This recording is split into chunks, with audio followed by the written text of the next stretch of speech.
Wow! তো hello friends, আমি পৃথ্বীরাজ। আপনারা দেখছেন Prithviraj tech 4K editor. Friends, প্রিভিউতে যে স্ট্যাটাস ভিডিও দেখলেন, এই ধরনের স্ট্যাটাস ভিডিওগুলো এখন ইনস্টাগ্রামে খুবই ট্রেন্ডিংয়ে চলছে। আপনারা যদি এই ধরনের স্ট্যাটাস ভিডিও ক্রিয়েট করতে চান, তাহলে আমাদের এই ভিডিও পুরো দেখুন। আর ভিডিও ভালো লেগে থাকে ভিডিওতে একটা লাইক করুন। আর আমাদের এই চ্যানেলে নতুন হয়ে থাকলে চ্যানেলটিকে সাবস্ক্রাইব করে পাশে থাকা বেল আইকনটিকে অলে সেট করুন, কারণ এই ধরনের ইন্টারেস্টিং ভিডিও আমাদের এই চ্যানেলে প্রতিদিন আপলোড করা হয়ে থাকে। তো ফ্রেন্ডস, এই ধরনের স্ট্যাটাস ভিডিও এডিটিং করার জন্য আমাদের ক্যাপকাট অ্যাপ্লিকেশনের প্রয়োজন। এই ক্যাপকাট অ্যাপ্লিকেশনটি আমি আমাদের এই ভিডিও ডিসক্রিপশন লিঙ্কে দেখুন আমাদের টেলিগ্রাম চ্যানেল লিঙ্ক আছে। তারপর সেই টেলিগ্রাম চ্যানেল লিঙ্কটিতে ক্লিক করে আপনার টেলিগ্রাম চ্যানেলটি ওপেন করে নিন। তো আমি এখান থেকে আমাদের টেলিগ্রাম চ্যানেলটি ওপেন করে নিচ্ছি। তো উপরে দেখুন পিন আইকন, এই পিন আইকনে ক্লিক করুন। ক্লিক করার পর একটু স্ক্রোল করুন। স্ক্রোল করার পর এখানে দেখুন ক্যাপকাট নামে যে অ্যাপ্লিকেশন লিঙ্ক আছে, এই লিঙ্কটিতে ক্লিক করে আপনার ক্যাপকাট অ্যাপ্লিকেশন ডাউনলোড করে নিন। ডাউনলোড করা গেলে আপনারা সিম্পলি এখান থেকে ব্যাক করুন।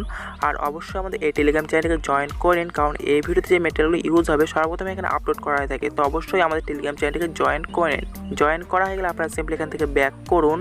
তো ফ্রেন্ডস, এই ধরনের স্ট্যাটাসগুলো এডিটিং করার জন্য প্রথমত আমাদের ভিপিএন কানেক্ট করতে হবে। তো এই ভিপিএনটির লিঙ্ক আমি আমাদের এই ভিডিও ডিসক্রিপশন লিঙ্কে দিয়ে রাখবো, অথবা আপনারা প্লে স্টোরে গিয়েও এই ভিপিএনটিকে ডাউনলোড করতে পারেন। ডাউনলোড করা গেলে আপনারা সিম্পলি এই ভিপিএনটির উপর ক্লিক করুন। ক্লিক করার পর আপনার কানেক্ট অপশনে ক্লিক করলে আপনাদের ভিপিএনটি কানেক্ট হয়ে যাবে। কানেক্ট হয়ে যাওয়ার পর এবার আপনারা সিম্পলি ব্যাক করুন। ব্যাক করার পর তো ফ্রেন্ডস, এই ধরনের স্ট্যাটাসগুলো এডিটিং করার জন্য আমাদের টেমপ্লেট প্রজেক্ট পিসের দরকার। এই টেমপ্লেট প্রজেক্ট পিসেরটি আমি আমাদের এই ভিডিও ডিসক্রিপশন লিঙ্কে দেখুন টেমপ্লেট প্রজেক্ট পিসের নামে একটা লিঙ্ক আছে। তবে সেই লিঙ্কটিতে ক্লিক করুন। তো ক্লিক করার পর আপনাদের এই ধরনের একটি ইন্টারফেস ওপেন হয়ে যাবে। ইন্টারফেস ওপেন হয়ে যাওয়ার পর তো এবার আপনারা simply use template in CapCut এর উপর ক্লিক করুন। ক্লিক করার পর তো ফ্রেন্ডস, এবার আপনারা সিম্পলি ইউজ টেমপ্লেটের উপর ক্লিক করুন। ক্লিক করার পর তো আপনারা যদি ভিডিও সেকশনে থাকেন, তো আপনারা সিম্পলি ফটো সেকশনে সোয়াইপ করুন। সোয়াইপ করার পর এখান থেকে ফাইল সিলেক্ট করুন। যেই ফাইল আপনার সেই পছন্দের ফটোগুলি আছে, তো আমি এখানে ফাইলটি সিলেক্ট করে নিচ্ছি। তো ফাইলটি সিলেক্ট হয়ে গেছে। ফাইলটি সিলেক্ট হয়ে যাওয়ার পর এখানে আপনারা আপনাদের পছন্দের ফটোগুলো অ্যাড করুন। তো বেশ, এখানে আপনাদের 29 ফটো এখানে অ্যাড করতে হবে। তো আপনারা সিম্পলি এখানে ফটোগুলো অ্যাড করে নিন। তো ব্যাস, এখানে আমাদের সমস্ত ফটোগুলো এখানে অ্যাড হয়ে গেছে। তো এবার আপনারা সিম্পলি প্রিভিউ অপশনে ক্লিক করুন। তো ব্যাস, এবার আপনারা সিম্পলি প্রথমে যে ফটো লেয়ারটি আছে এর উপর ক্লিক করুন। ক্লিক করার পর ক্রপে ক্লিক করুন। ক্লিক করার পর এখান থেকে আপনারা ফটোকে অ্যাডজাস্ট করে নিন। তো আমি এখান থেকে ফটোটি অ্যাডজাস্ট করে নিচ্ছি। তো বেশ, আপনারা সেম প্রসেস সমস্ত ফটোগুলি অ্যাডজাস্ট করে নেবেন। অ্যাডজাস্ট করা হয়ে গেলে আপনারা সিম্পলি টেক্সট অপশনে চলে আসুন। আসার পর তো এবার আপনারা সিম্পলি প্রথমে যে টেক্সটটি আছে এর উপর ক্লিক করুন। ক্লিক করার পর এডিটে ক্লিক করুন। ক্লিক করার পর এখান থেকে আপনাদের পছন্দের নামটি লিখে দিন। তো আমি এখান থেকে আমার পছন্দের নামটি লিখে দিচ্ছি। তো এবার আপনারা সিম্পলি ডান অপশনে ক্লিক করুন। ক্লিক করার পর তো এখানে আমাদের নেমটি রিপ্লেস হয়ে গেছে। সেকেন্ড যে লিরিক্স লেয়ার আছে এই লিরিক্স লেয়ারের উপর ক্লিক করুন। ক্লিক করার পর এডিট টেক্সটে ক্লিক করে এখান থেকে আপনারা লিরিক্সটি রিপ্লেস করে দিন। তো আমি এখান থেকে লিরিক্সটি রিপ্লেস করে দিচ্ছি। তো এবার আমরা সিম্পলি ডান অপশনে ক্লিক করে এখান থেকে আমাদের লিরিক্সটি রিপ্লেস হয়ে গেছে। তো লিরিক্সটি রিপ্লেস হয়ে যাওয়ার পর আপনারা সিম্পলি প্লে অপশনে ক্লিক করে এখান থেকে আপনারা ভিডিওটিকে প্লে করে দেখে নিতে পারেন। আপনাদের ভিডিও প্লে করা হয়ে গেলে এবার আপনারা সিম্পলি এক্সপোর্ট অপশনে ক্লিক করুন। ক্লিক করার পর আপনারা সিম্পলি এই অপশনে ক্লিক করে এখান থেকে আপনারা রেজুলেশনটা অ্যাডজাস্ট করে নিন। করে নেওয়ার পর আপনারা সিম্পলি ডান অপশনে ক্লিক করে তো এবার আপনারা সিম্পলি এক্সপোর্ট উইদাউট ওয়াটারমার্ক এর উপর ক্লিক করুন। ক্লিক করার পর এখানে আপনাদের ভিডিওটি এক্সপোর্ট হতে শুরু হয়ে যাবে। তো বেশ, আমাদের ভিডিওটি এক্সপোর্ট হয়ে গেছে। তো এবার আমরা সিম্পলি এখান থেকে ব্যাক করব।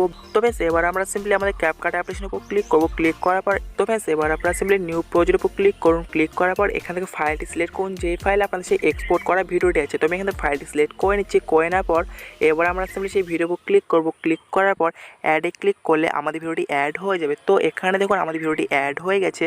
তো এবার আপনারা সিম্পলি এই ভিডিও লেয়ারের উপর ক্লিক করুন। ক্লিক করার পর এখানে আপনারা স্ক্রোল করুন। স্ক্রোল করার পর এখানে দেখুন ভলিউম নামে যে অপশনটি আছে এর উপর ক্লিক করুন। ক্লিক করার পর এখান থেকে আপনারা ভলিউমটিকে 0 করে দিন। করে দেওয়ার পর আপনারা সিম্পলি রাইট অপশনে ক্লিক করুন। ক্লিক করার পর এখানে আপনাদের যে মিউজিকটি আছে এই মিউজিকটি মিউট হয়ে যাবে। তো আপনারা সিম্পলি ক্যামেরাটা এগিয়ে নিয়ে যান। তো এখানে দেখুন আমাদের ক্যাপকাট অ্যাপ্লিকেশনে ওয়াটারমার্ক আছে, এই ওয়াটারমার্কের উপর ক্লিক করুন। ক্লিক করার পর আপনারা সিম্পলি ডিলিট অপশনে ক্লিক করে এখান থেকে ক্যাপকাটের ওয়াটারমার্কটি ডিলিট করে দিন। ডিলিট করে দেওয়ার পর আপনারা সিম্পলি ক্যামেরা ফার্স্ট যান। ফার্স্ট যাওয়ার পর তো বেশ, এবার আমাদের এখানে একটি মিউজিক অ্যাড করতে লাগবে। এই মিউজিকটি আমি আমাদের এই ভিডিও ডিসক্রিপশন লিঙ্কে দেখুন মিউজিক স্ট্যাটাস ভিডিও নামে একটা লিঙ্ক আছে। তবে সেই লিঙ্কটিতে ক্লিক করে আপনারা মিউজিক স্ট্যাটাস ভিডিও ডাউনলোড করেন। ডাউনলোড করা গেলে আপনারা সিম্পলি অ্যাড অডিওতে ক্লিক করুন। ক্লিক করার পর এক্সট্রাকে ক্লিক করে তো এখান থেকে ফাইলটি সিলেক্ট করুন, যেই ফাইল আপনাদের সেই মিউজিক স্ট্যাটাস ভিডিওটা আছে। তো আমি এখান থেকে ফাইলটি সিলেক্ট করে নিচ্ছি। করে নেওয়ার পর আমরা সিম্পলি সেই মিউজিক স্ট্যাটাস ভিডিও ক্লিক করব। ক্লিক করার পর ইনপুট সাউন্ড অনলি এর উপর ক্লিক করলে আমাদের এখানে মিউজিকটা এখানে অ্যাড হয়ে যাবে। তো এখানে দেখুন আমাদের মিউজিকটি খুব সুন্দর অ্যাড হয়ে গেছে। অ্যাড হয়ে যাওয়ার পর এবার আপনারা সিম্পলি এখান থেকে ব্যাক করুন। ব্যাক করার জন্য এখানে এই অ্যারো এখানে ক্লিক করুন। ক্লিক করার পর এখান থেকে ব্যাক হয়ে যাবেন। ব্যাক হয়ে যাওয়ার পর তো এবার আপনারা সিম্পলি ফার্স্টে যান। ফার্স্টে যাওয়ার পর তো বেশ এবার আপনাদের এখানে দুইটি ইফেক্ট ইউজ করতে হবে। এই দুইটি ইফেক্ট ইউজ করার জন্য আপনারা সিম্পলি এখানে স্ক্রল করুন। স্ক্রল করার পর এখানে দেখুন ইফেক্ট অপশানে এর উপর ক্লিক করুন। ক্লিক করার পর তো ফ্রেন্ডস এবার আপনারা সিম্পলি ভিডিও ইফেক্টে ক্লিক করুন। ক্লিক করার পর তো ফ্রেন্ডস আপনারা সিম্পলি সেকেন্ড যে অপশানটা আছে এর উপর ক্লিক করুন। ক্লিক করার পর তো ফ্রেন্ডস এখানে দেখুন হ্যালো ব্লার নামে যে ইফেক্টটি আছে এর উপর ক্লিক করুন। ক্লিক করার পর রাইট ক্লিক করলে এখানে আপনাদের ইফেক্টটি অ্যাড হয়ে যাবে। তো বেশ আপনাদের এই ইফেক্টের লেন্থ 0.2 সেকেন্ড করতে হবে। তো আমি এখান থেকে ইফেক্টের লেন্থ অ্যাডজাস্ট করে নিচ্ছি। তো ফ্রেন্ডস এখানে দেখুন আমাদের ইফেক্টের লেন্থ অ্যাডজাস্ট হয়ে গেছে। অ্যাডজাস্ট হয়ে যাওয়ার পর তো এবার আমরা সিম্পলি আমরা একটু এগিয়ে নিয়ে যাবো। এগিয়ে নিয়ে যাওয়ার পর এখানে আমরা সিম্পলি বডি ইফেক্টে ক্লিক করব। ক্লিক করার পর তো বেশ এবার আমরা সিম্পলি এখানে স্ক্রল করবো। স্ক্রল করার পর এখানে দেখুন স্ট্রোক এই অপশানে ক্লিক করব। ক্লিক করার পর তো বেশ এখানে দেখুন যে সেকেন্ড স্ট্রোক ইফেক্টটি আছে এর উপর ক্লিক করব। ক্লিক করার পর ক্লিক করলে তো এখানে আমাদের ইফেক্টটি অ্যাপ্লাই হয়ে যাবে। তো বেশ আমাদের এই ইফেক্টের লেন্থ আমাদের 0.6 সেকেন্ড করতে হবে। তো আমি এখান থেকে ইফেক্টের লেন্থ 0.6 সেকেন্ড করে নিচ্ছি। তো বেশ এখানে দেখুন আমাদের ইফেক্টের লেন্থ 0.6 সেকেন্ড হয়ে গেছে। তো বেশ এটা আমাদের কমপ্লিট হয়ে গেলে তো এবার আমরা সিম্পলি এখান থেকে ব্যাক করব। ব্যাক করার পর আরও ব্যাক করবো। ব্যাক করার পর আপনারা সিম্পলি ট্যাবলেট এগিয়ে নিয়ে যান। এগিয়ে নিয়ে যাওয়ার পর তো আপনারা সিম্পলি প্লে অপশানে ক্লিক করে এখান থেকে ভিডিওটিকে দেখে নিতে পারেন। তো বেশ এবার আমাদের ভিডিওটি কমপ্লিট। তো এবার আমাদের ভিডিওকে এক্সপোর্ট করতে হবে। এক্সপোর্ট করার জন্য উপরে দেখুন তো বেশ এবার আপনারা সিম্পলি এই অপশানে ক্লিক করে এখান থেকে ভিডিওটির রেজলিউশন অ্যাডজাস্ট করে নিন। রেজলিউশনটা অ্যাডজাস্ট করে নিচ্ছি। করে নেওয়ার পর এখান থেকে আপনার ফ্রেম রেটটাও অ্যাডজাস্ট করে নিন। তো এবার আমরা সিম্পলি এই অপশানে ক্লিক করলে আমাদের ভিডিওটি এক্সপোর্ট হয়ে গ্যালারিতে সেভ হয়ে যাবে। তো বেশ এই ভিডিওটি এডিটিং ক্ষেত্রে কোনো প্রবলেম হয়ে থাকলে এই ভিডিও কমেন্ট বক্সে কমেন্ট করে জানাতে পারেন। আর ভিডিও ভালো লেগে থাকে ভিডিওতে লাইক করুন। আর আমাদের এই চ্যানেলে নতুন হয়ে থাকে চ্যানেলটিকে সাবস্ক্রাইব করে পায়ে থাকা বেল আইকনটিকে অল সেট করুন, কারণ এই ধরনের ইন্টারেস্টিং ভিডিও আমাদের এই চ্যানেলে প্রতিদিন আপলোড করা হয়ে থাকে। তো thank you so much. By.